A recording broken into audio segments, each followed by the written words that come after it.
Hello friends, flips on safari എന്ന നമ്മുടെ YouTube ചാനലിലേക്ക് എല്ലാവർക്കും സ്വാഗതം. ഞാൻ നിങ്ങളുടെ സ്വന്തം സഫാരി, നിങ്ങളെൻ്റെ സ്വന്തം സബ്സ്. സഫാരിയുടെ പഞ്ചായത്ത് കോഴിക്കുഞ്ഞുങ്ങളെ ഈ ആഴ്ചയിലെ ഏറ്റവും വലിയ, അല്ലെങ്കിൽ ഈ മാസത്തിലെ ഏറ്റവും വലിയ അപ്ഡേറ്റ് ആയിട്ടാണ് സഫാരി വന്നിട്ടുള്ളത്.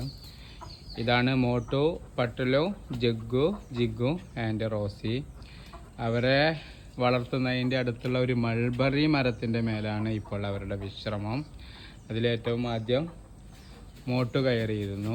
മോട്ടുവിൻ്റെ ശേഷം പിന്നെ മോട്ടുവിൻ്റെ ഉയരത്തിലേക്ക് പട്ടുലു കയറി.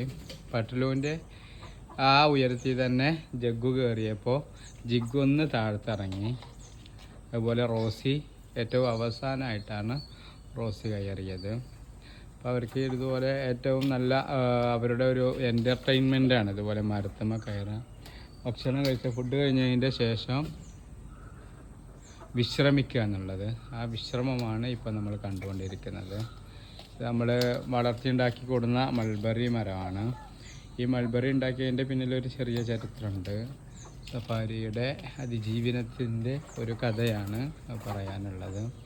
വളരെ ചെറിയൊരു കമ്പായിരുന്നു ഞാൻ നട്ടിരുന്നത്. അത് ഇവിടെ അയല കെട്ടാൻ വേണ്ടി നട്ടിരുന്നതായിരുന്നു. അങ്ങനെ ആ കമ്പ് വെള്ളീച്ച ബാധിക്കുകയുണ്ടായി. വെള്ളീച്ച ബാധിച്ചതിൻ്റെ ശേഷം അതെല്ലാം കേടുവന്നു പോയി. അതിൻ്റെ ഇലകളെല്ലാം നശിച്ചു പോയി. ആ ഒരു വെള്ളീച്ച അസുഖം കണ്ട അതിൻ്റെ ഒപ്പം നിൽക്കുന്ന കൊന്നക്കും ഉണ്ട്. ആ കൊന്നയാണ് ഏറ്റവും ആദ്യമായിട്ട് തൂണായി, അല്ലെങ്കിൽ ഒരു വലിയ മരമായി കമ്പായിട്ട് നമ്മൾ നാട്ടി വെച്ച് കൊടുത്തത്. പക്ഷേ ഈ വെള്ളീച്ച ബാധിക്കുക കാരണമാണ് ആ കമ്പ് അത് നശിച്ചു പോകാൻ തുടങ്ങിയത്. അപ്പോൾ അതിൻ്റെ ഇലകളെല്ലാം നമ്മൾ എന്ത് ചെയ്തു? കട്ട് ചെയ്ത് കളഞ്ഞു.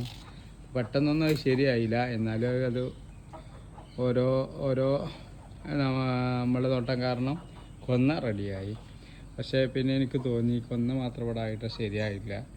അങ്ങനെ ഒരു മൾബറിയുടെ കമ്പ് വെച്ചു, സഫാരി വെച്ചു. എന്നിട്ട് സ്ഥിരമായി അതിന് വെള്ളം ഒഴിച്ചു തുടങ്ങി. അങ്ങനെ എപ്പോഴും വെള്ളം ഒഴിക്കില്ല, കാരണം ഇവിടെയാണ് AC ഉള്ളത്. AC-യിൽ നിന്ന് ഒറ്റുന്ന വെള്ളം നേരെ ആ വെള്ളം വെറുതെ പാഴാക്കരുതല്ലോ എന്ന് സഫാരി വിചാരിച്ചിട്ടാണ് അവിടെ ഇങ്ങനെ ഒരു പണി ചെയ്തത്. അപ്പോൾ അതിൽ നിന്ന് വരുന്ന വെള്ളം കുറേ ഉണ്ടെങ്കിൽ ആദ്യം ഇത് വലിച്ചെടുക്കും. ഇവിടെ ഈ ബാമ്പു ചെടിയുണ്ട്, അത് ഉള്ളിലും പുറത്തും വളർത്താൻ പറ്റുന്നതാണ്, അത് വളർത്തലുണ്ട്. അപ്പോൾ അതിൽ നിന്ന് കൂടുതൽ വെള്ളം ഉണ്ടെങ്കിൽ അത് മെല്ലെ ഒലിച്ചൊലിച്ച് അങ്ങോട്ട് പോകും. അപ്പോൾ അതിൻ്റെ അവിടെ തന്നെ ഒരു വേപ്പും വളർത്തിയിട്ടുണ്ട്. 3 പാടെയാണ് കമ്പനി ആയിട്ടാണ് വളരുന്നത്. അങ്ങനെ ഉണ്ടാക്കിയ മൾബറി ചെടിയാണിത്.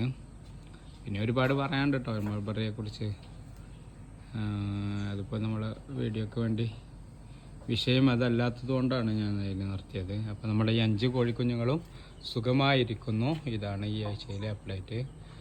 ഇനി ഉണ്ടല്ലോ, ഉയരത്തിലാണ് പട്ടിലും ജഗ്ഗു ഇരിക്കുന്നത്. ജിഗ്ഗും പിന്നെ മോട്ടോൻ്റെ അടുത്ത് ഇരിക്കുന്നുണ്ട്. റോസിപ്പോൾ ഏറ്റവും താഴത്ത് പോയി. ഓക്കെ, സഫാരി പുതിയൊരു അപ്ഡേറ്റ് ആയിട്ട് ഇനിയും വീണ്ടും വരുന്നതായിരിക്കും.